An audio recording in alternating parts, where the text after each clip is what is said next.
Welcome to Madasaling Pinoy, your prayer partner. Ngayon po ay Lunes ng ika-16 na linggo sa karaniwang panahon. Ang mabuting balita ng Panginoon ayon kay San Mateo.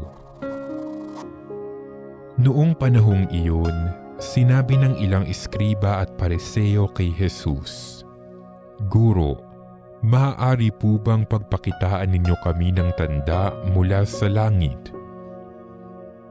Sumagot si Jesus, "Lahing masama at di tapat sa Diyos. Naghahanap kayo ng tanda ngunit walang ipakikita sa inyo, maliban sa palatandaang inilalarawan na nangyari kay Propeta Jonas.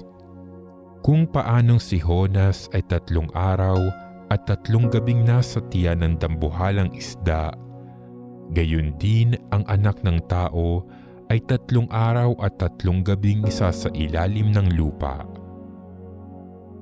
Sa araw ng paghuhukom, titindig ang mga taga-Ninive laban sa lahing ito, at ito'y hahatulan ng kaparusahan, sapagkat nagsisi sila dahil sa pangangaral ni Jonas, ngunit higit na di hamak kay Jonas ang naririto.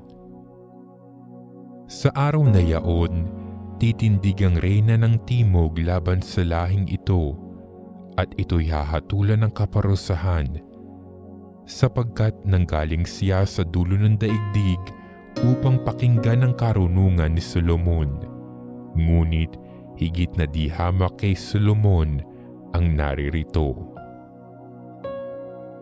Ang mabuting balita ng Panginoon.